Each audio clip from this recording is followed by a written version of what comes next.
Assalamualaikum warahmatullahi wabarakatuh. Kembali lagi di channel Misteri Malam. Pak Slamet adalah seorang penjual bakso keliling di sebuah desa kecil. Kehidupannya sangat miris. Ia tinggal di sebuah rumah reot bersama istrinya, Bu Surti, dan kedua anaknya, Teguh dan Sari. Penghasilannya dari berjualan bakso tidak cukup untuk memenuhi kebutuhan hidup mereka. Setiap hari, ia harus berkeliling dari desa ke desa dengan gerobaknya. Bu Surti sering terpaksa berhutang ke tetangga untuk membeli kebutuhan pokok. Bahkan, warung-warung kecil di desanya sudah hafal kebiasaan mereka yang sering berhutang. Ada yang menerima dengan berat hati, tapi ada juga yang langsung menutup warung saat melihat Bu Surti datang. Malam itu, setelah pulang berjualan tanpa hasil, Pak Slamet duduk lesu di ruang tamu yang gelap. Bu Surti menghampirinya sambil membawa segelas air putih.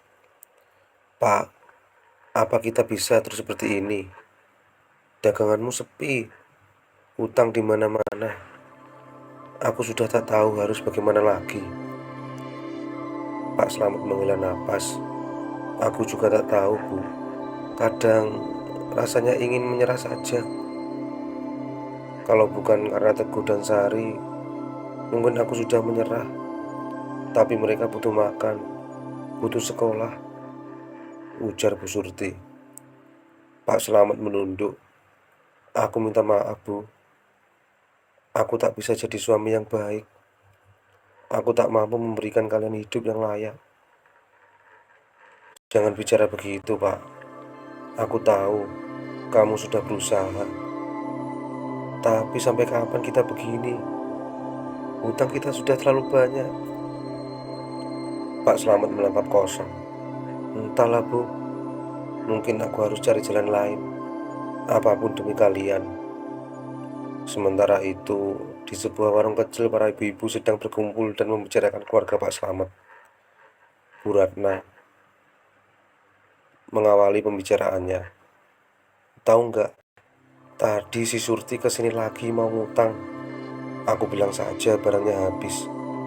"Ya ampun Ratna, kamu tega bener sih," jawab Bu Mina. "Tega gimana? Aku juga butuh makan. Dia ngutang terus tapi nggak pernah bayar. Kasihan juga ya mereka. Anak-anaknya masih kecil loh. Kalau nggak karena anak-anaknya, mungkin Surti sudah diusir dari desa ini. Tapi sampai kapan begini? Selamat itu harus cari cara lain. Jangan cuma mengeluh terus." Suatu hari, saat gerimis, Pak Slamet berjualan di desa sebelah. Desa itu sunyi, hanya beberapa rumah terlihat. Ia berhenti di depan rumah joglo kuno yang diapit dua pohon asem besar. Tiba-tiba, seorang nenek tua keluar dari rumah itu. Wajahnya keriput dengan mata tajam memancarkan aura misterius. "Mas, buatkan aku semangkok bakso." "Baik, Bu."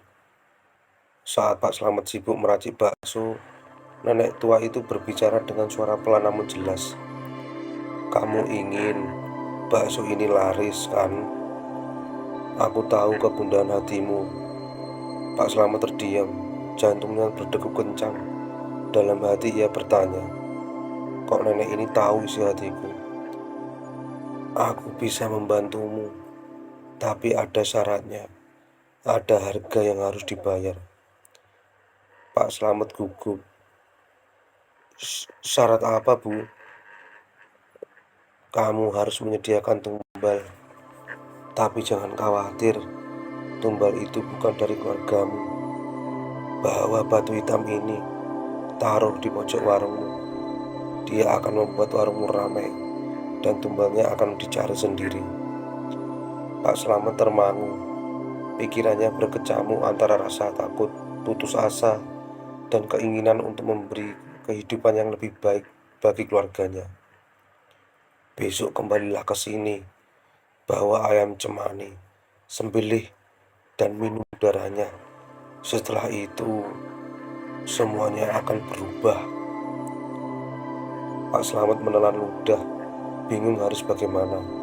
Namun, saat ia menoleh untuk memberikan mangkok bakso kepada nenek tua itu, ia terkejut. Rumah joglo yang tadi lenyap digantikan oleh punden tua yang ditumbuhi lumut, masih diapit 2 pohon asem besar. Di punden itu, samar-samar terlihat bayangan nenek tua melambai ke arahnya sebelum menghilang ke dalam kegelapan. Pak Slamet berdiri mematung, gerobaknya bergetar di terpa angin malam yang dingin. Keesokan harinya, pagi masih gelap ketika Pak Slamet dengan hati penuh keraguan membawa ayam cemani ke punden tua yang diapit 2 pohon asem besar.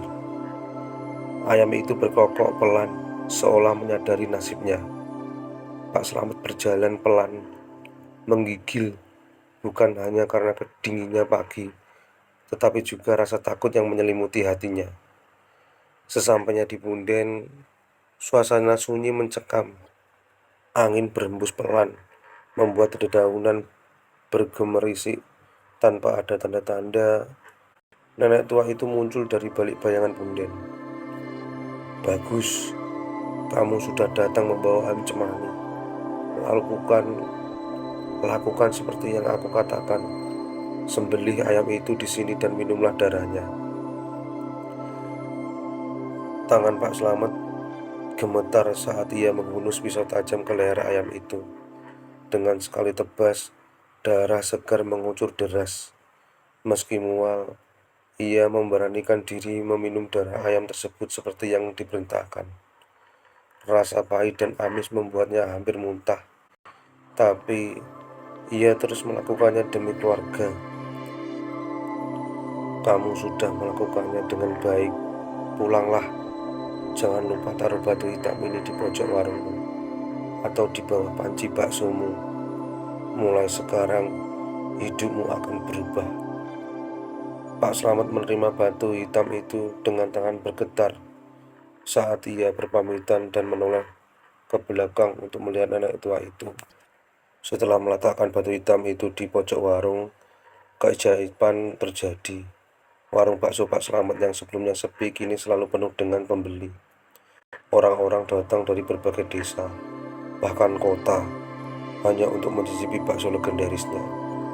Pak Slamet dan Bu Surti perlahan melunasi semua hutang-hutang mereka.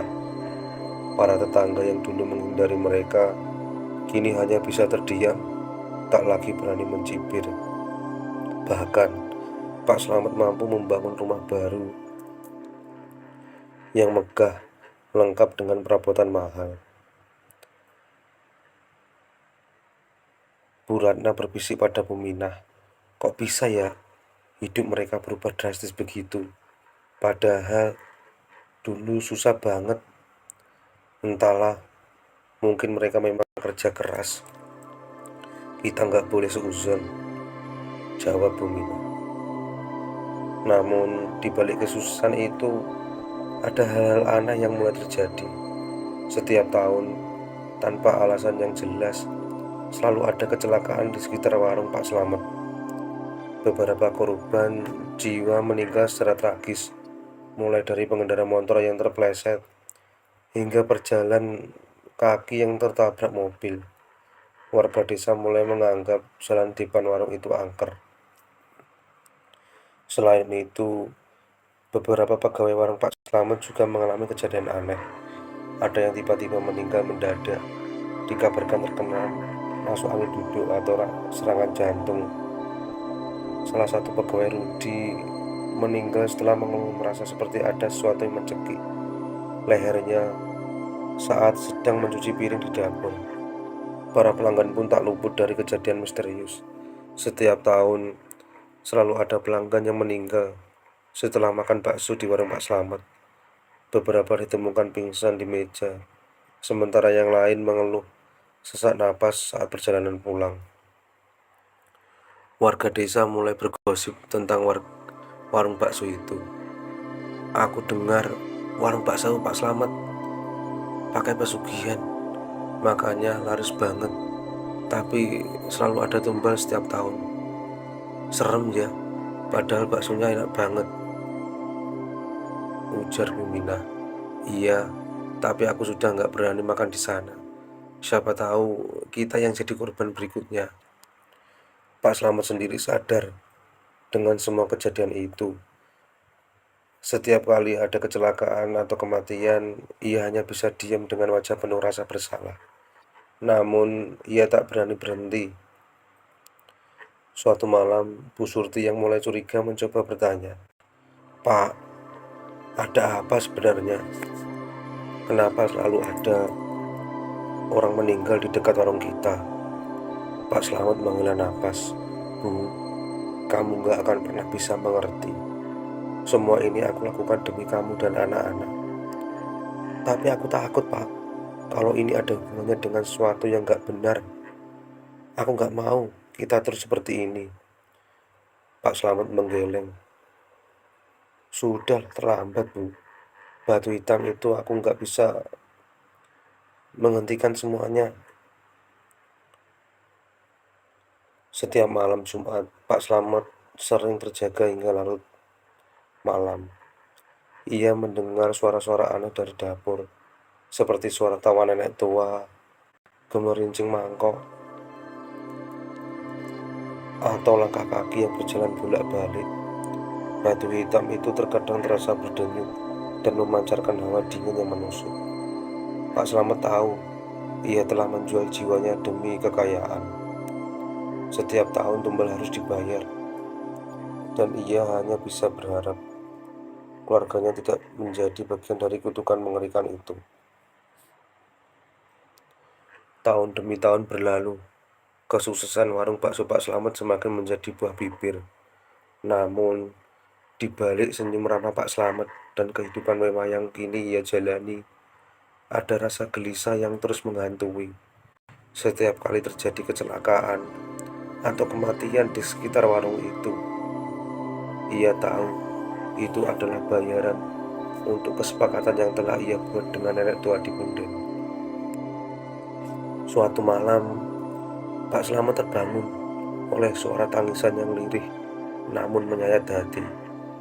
Ia keluar ke ruang tengah, mendapati batu hitam yang biasa ia simpan di pojok dapur memancarkan sinar redup. Bayangan samar menyerupai sosok nenek tua berdiri di dapur, menatapnya dengan senyum dingin. Nenek tua itu berbisik, "Waktumu semakin dekat, Slamet. Tumbal berikutnya sudah dipilih." Pak Slamet terjatuh lemas. Ia menyadari bahwa semakin lama, bayangan nenek tua itu semakin sering muncul, dan ia mulai dihantui mimpi buruk. Setiap malam, dalam mimpinya, ia melihat sosok-sosok korban kecelakaan dan pelanggan yang meninggal. Semuanya menatapnya dengan penuh kebencian.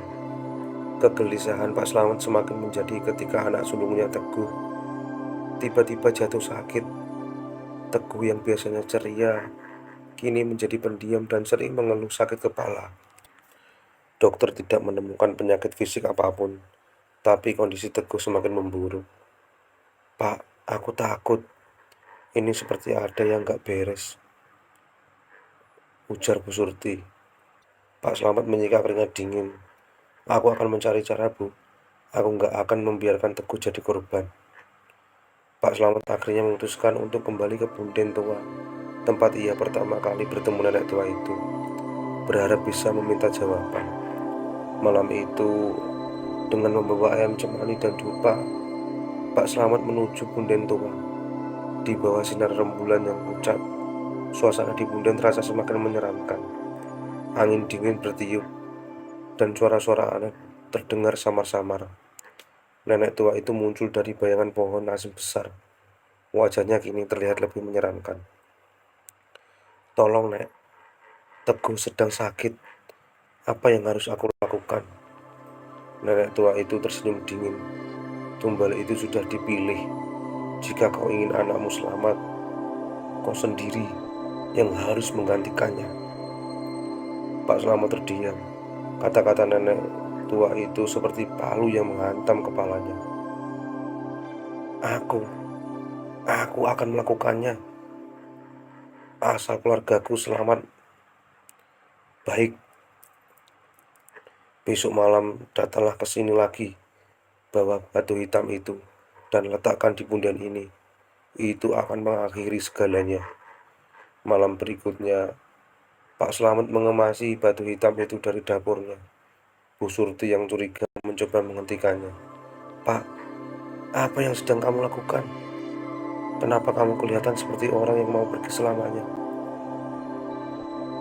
Pak Slamet tersenyum sedih. Maafkan aku, Bu. Aku hanya ingin semuanya kembali normal. Jagalah Teguh dan Sari baik-baik. Pak Slamet berjalan menuju punden dengan langkah berat. Sesampainya di sana, ia melakukan apa yang diperintahkan, meletakkan batu hitam itu di punden. Tiba-tiba, angin kencang bertiup dan bayangan nenek tua muncul lagi. Kau telah membayar lunas hutangmu, tapi ingat, apa yang kau lakukan tidak akan pernah terlupakan.